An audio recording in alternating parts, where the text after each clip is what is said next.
দুর্নীতি হয় কে না জানে? পিজিতে ঢাকা মেডিকেলে সরকারি মেডিকেল হাসপাতালে কে হয় এটা কে না জানে? আমরা সবাই জানি।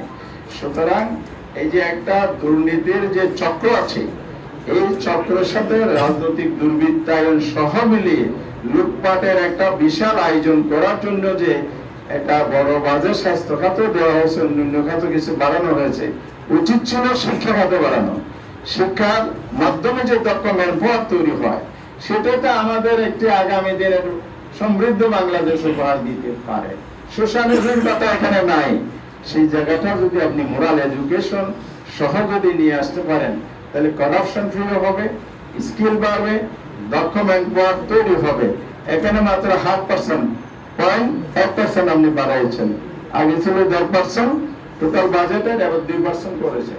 তাহলে শিক্ষা খাতের উপর এত বড় জুলুম বেইনসাফ আপনি কেন করলেন? আমাদের তরুণ প্রজন্মকে তো আপনি উচ্ছ্বসিত কণ্ঠে পার্লামেন্টে বলি সস্তা তালি নেন এবং আপনারা রাজপথে আনন্দ উল্লাস করেন, কিন্তু আমাদের প্রজন্ম তৈরির জন্য যে বড় খাত, এটা তো বাজেটের সর্বোচ্চ উচিত ছিল, যেটা জামাত ইসলামী প্রস্তাব করেছে। এই জন্য আমরা যদি আরো বাইরে প্রশ্ন থাকে,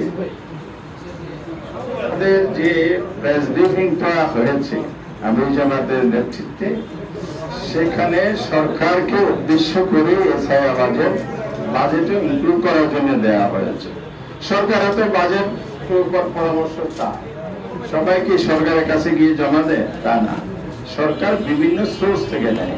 আর প্রধানমন্ত্রী কি বলছে, এটা তো সরকারের একটা দায়িত্ব মধ্যে পড়ে পরামর্শ বিবেচনা নেওয়ার জন্য, জমা দেওয়ার প্রয়োজন নেই। 2 নম্বর হচ্ছে, আর আপনারা সুসম্পর্ক পার্লামেন্টের মধ্যে বলছেন, এটা আমাদের গঠনমূলক ইতিবাচক ভূমিকা স্পিকার স্বীকৃতি দিয়েছে। বাংলাদেশের ইতিহাসের সবচেয়ে সুশৃঙ্খল গঠনমূলক ভূমিকা পালনকারী বিরোধী দল হচ্ছে আজকের এই সংসদ। এবং তিনি একথাও বলেছেন যে আমি এই সংসদে বহুবার এসেছি, এত সুন্দর গঠনমূলক বক্তব্য রেখে শৃঙ্খলা বজায় রেখে এরকম বিরোধী দলীয় নেতাও দেখিনি। বিরোধী দল নেতাই প্রথমবারের মতো জাতীয় স্বার্থে কোনো প্রস্তাব এনেছে, এই কথা উনি বলেছেন।